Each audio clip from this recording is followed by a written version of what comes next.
What's up, y'all? It's Brian Keith, and I'm back with another video. Today we'll be looking at the Real Housewives of Atlanta Part 1, the reunion. And I'm just going to sit here and just, you know. Let's get into the video. Let me check my shit real quick. Hotter than the fire coming out my flaming lips. You wanna play with me? You can't play in me. On the playground, bitch, you can't play with me. Got it, want it, securing the bag. So I have recorded this 2 times, and this reunion was very much a bore. Snooze fest. And I feel like it picked up towards the end with Marlo and Kenya's interaction, right? But Sheree, here's your pink slip. Thank you for your services. 3 times was a charm, but unfortunately you got to go.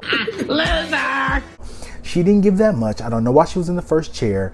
And this whole seating arrangement was just weird. Like, you literally could have put Drew on the other couch with Kenya and Candy, put Sheree on the other couch, put her at the end, because she wasn't even giving nothing. That's why I feel like they were over here doing the bird chirping and stuff. Every time Drew said something, it's like Drew was trying to pull something out of it, but it wasn't really giving. But let's just go ahead and get into the episode. I want to say I feel like Marlo will come back off the strength of this whole "woe it's me." Now, I can empathize and sympathize with her story, and I felt like I really learned a lot. I learned a lot about her character and who she was as a person. But at some point, your trauma... Listen, I'm going to say this. Just because you're going through trauma doesn't mean you take it out on other people. Yes, you have trauma, which we all have trauma, and as a grown adult, we have to get through that. But she has to take accountability for being... She was hell on heels this season. So even though I went up for Marlo in some instances, but the whole situation with her blowing Candy, like blowing up Candy's spot with the whole, oh, Candy's a hoe, Candy is in third, it was a lot of unnecessary beef that didn't make any sense.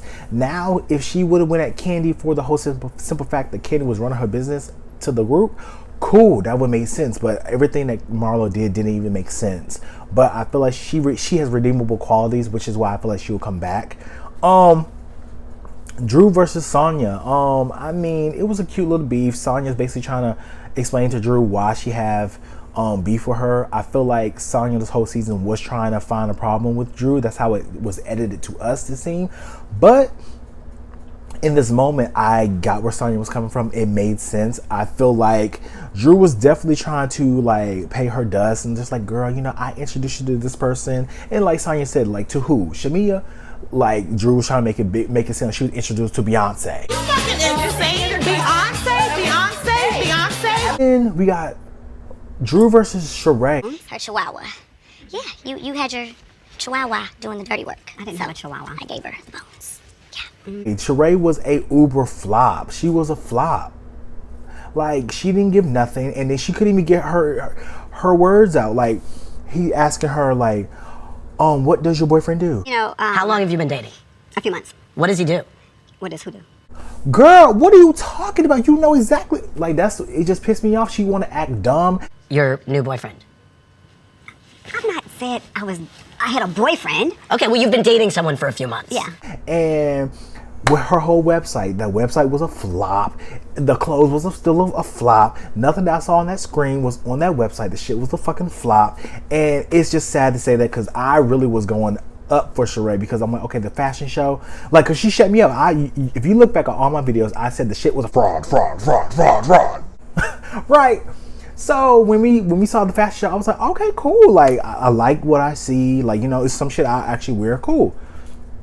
Then we got people coming out saying that she's over here using Shebyshebelying. We got people out here saying that she's not paying people as always. And I don't know what the discrepancy is about. If you have a service, just because you don't like the service doesn't mean you don't have to pay. Like, that's why people get liens on the house. That's why people over here get shot, beat the fuck up. Like, it doesn't matter. It's like me going to someone that paints my house. If I don't like it, I mean, that's people. You know what I'm saying. But I'm just like, with Sheree, it's just so, I just don't get her. Like, she wasn't even trying. It's like she was trying to be above. Like, I'm in the first chair, I don't have to answer to Drew. It's like, girl, y'all still have to realize this is a fucking show. But I do agree in a sense of, you know, with Candy, like with Sheree versus Candy. Yes. Did she throw me shade in the show? Shade. What? Did you just say when? Let's talk about this. Absolutely. When did I say? Hold Candy accountable. And with Kenya, you sit back, you be cool, you be cute, don't say a word, because Candy's going to do the same thing. Candy is the bone collector, because they basically talked about who's the bone collector. It was Candy. Candy is the bone collector. She always has been. She always will be. That's just who she is. They're trying to make it seem like it was everybody else. Yeah, everybody brought it back and ran it back to the group because they knew that this season had to kick off if it didn't, because they're not going to get a season 15. But Candy is a bone collector. Candy runs everybody's business. She ran everything that Marlo told her, she ran it. So that's why I wasn't mad when Marlo went head to head with Candy at that table, because at the end of the day, Candy did deserve it. Now, when Marlo was over here talking with Sheree, talk about Candy, a whole this and that third. Her Candy how to help other people. She's for herself. For herself. First of all, Candy was a damn hoe. She everybody for free. Yeah. That came out of West Bumblefuck. Like, that made no sense of why she even went that route to come after Candy then. But Candy, yeah, ran her name. Candy told all Marlo's business. Candy is a true bone collector, and that's just facts. I feel like this episode, Kenya was just chilling, sitting back. They asked Kenya, Kenya, who do you think? What do you think about Marlo? You think Marlo was the housewife you expected? And Kenya was like, no. You know, I thought she was gonna come in and try to be like genuine friendships and try to be more of a friend to all of us, and she just wasn't that. And I definitely agree. I feel like Marlo was trying to secure her spot, and she felt pressured because regardless of the fact, this season, the heavy stories was in the beginning, it was Drew and her marriage, and then it went for Marlo and on. So Marlo's story was the core story of the season, which if Marlo would have did more with her mother, I feel like that would be a more interesting story to see. I mean, like, I was compelled when she was talking about like her leaving the house at 10. Since I ran away at the age of 10, I just feel like I'm so by myself, because it's like a lot of the girls don't make me feel worthy. And running away, her mom was never in her life. I mean, that was compelling. Like, I really, it's like I said, redeemable qualities. Like, she has a story, she's been through a lot. But for her to say that nobody wants to be her friend, or they won't give her a chance because she was an ex-con, this, that, and the third. Like, you know what? You're not worthy enough, or you're too ghetto, as some of them say, or oh, you're an ex-con, and it's like, look at me, can I fit in? Can you love me? I just felt like that was bullshit on Marlo's behalf, because how can you sit here, if you want to be genuine friends with people, how can you be friends with people they can't even trust that you're going to keep things confidential? Like, if I tell you something, you're not going to blow it back in my face. Like, if I tell you, like, girl, you know, me and my dude be going through something, like, da, da, da, da, da. And then when we, on Mad Day, you over here just like, yeah, that's why you and your da, da, da, da, da, da, da, da. Bitch, I'll be pissed. So I see why Kenya is done with Marlo. I wish Marlo and Kenya could come to a good accord, because if they did, they would run the show. Like, if it was Marlo and Kenya versus everybody, I would watch. Would. A lot of people are mad at Marlo because of the whole Candy situation, and Andy, when I say Andy was shady, he shaded the shit out of Candy. He's like, why do you use off-camera information to throw people under the bus? You did it with Phaedra dating while separated, Dennis's tattoos, Marlo dating your cousin. And this, and this, and this, and Candy's like, whoa! Dating your cousin. Wait, and now how whoa, Sheree whoa. paid for her house. And now how Sheree... Candy was taken off guard. Candy was like, whoa, I don't be doing all of that. Candy like goes on Speak On It, and they show like all the clips from Speak On It. Is Tyrone money paying for this? Like, where did all this money come from? I do realize Shebyshebelying is not out yet. You know, it's not out yet. And they really, like, Candy do be saying a lot of stuff off the show. And I wish that all the stuff that she say off the show, she would say on the show. Because not that many people watch Speak On It. I don't watch Candy Speak On It. So I wish she would say what she says off the show on the show. But I do feel like Candy, I wish she like Nene.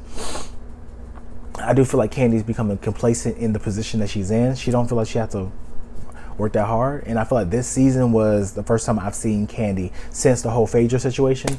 I feel like this was the first time I really felt like Candy was working. Really put it in. And I want to go out for Candy because I feel like as a businesswoman, she's amazing. As a mother, she's amazing. As a woman all around, is an amazing woman. My only thing about Candy is Candy can seem kind of boring. And that's like, sucks to say, but that's just what it is. But what else? When Andy brought up Martell from Huntsville, like, we can leave him out. We already know he's a trash person, the character that they show on the show. Like, you cheat on your wife, you over here having a baby outside your marriage. Like, I mean, and with Sheree talking about, you know, usually I wouldn't really find myself attracted to somebody like that. But it's just something like that. He's really. Watching the show, he is someone I would never, ever think that I would want to talk to. And like I said, Martell's over here, he's over here asking, like, what does he do? Like, what does who do? She irritating. And then talking about, is your website gonna be done? Well, you know, my website's gonna be out on finale night. My website gonna be out. And for the fact that you open your mouth and say some shit like that, tell me your website gonna be out on finale night when it wasn't even ready. Like, I feel like Sheree had the best platform to launch her business. Everybody was waiting. I was going to even buy something. I thought the clothes that we saw, I thought that's what we're going to get. So I was like, hell yeah, I'm going to buy something that looks nice. This, that, and the third. But then, because it's like, I want to support Sheree, 14 years in the making. Cool. But then you over here, it's not what it's supposed to be. It's damn near, people say it's from Shein. I mean, I can't really, I'm not gonna say I can't respect it, but I'm just disappointed. I'm very much disappointed in Sheree because everything, I felt like when Tyrone's storyline failed, she had to fall back on something else. What can I do? So she fell out on this fashion line. I don't feel like she's gonna take this fashion line serious. I don't feel like it's something that she really wants to do. And I feel like it's very much a niche market that she could have definitely worked in. It's athletic wear. You could have partnered with Nike. You could have partnered with Adidas. You could have partnered with Under Armour, Champion Sports. There's so many different places you could have partnered with as well when you establish a brand and you see the gross market and like how much sales you got. You could have definitely partnered with another major brand and made it even bigger than what it was. But now you missed the opportunity. People are talking shit about it because you didn't invest the time nor the money into your brand. And you're talking about you spent $1 million on this. You cannot tell me you spent $1 million on this website. This one right here. You cannot tell me you spent $1 million on it. That is cap. You can't. At the end of the day, I'm ready to see part 2 because, like I said, this is my third time trying to get through this. I'm gonna see part 2. I feel like I'm excited to see season 15. I feel like it's gonna be something enjoyable. But at this point, y'all let me know down in the comments what you guys think because right now, Atlanta used to be like my number 1. When I tell you now, it's like number 5. Number 1 is definitely Potomac. Number 2 is a tie between Beverly Hills and Salt Lake. And number 4 is Miami. And maybe after that, Atlanta and New Jersey. All the other ones, yeah.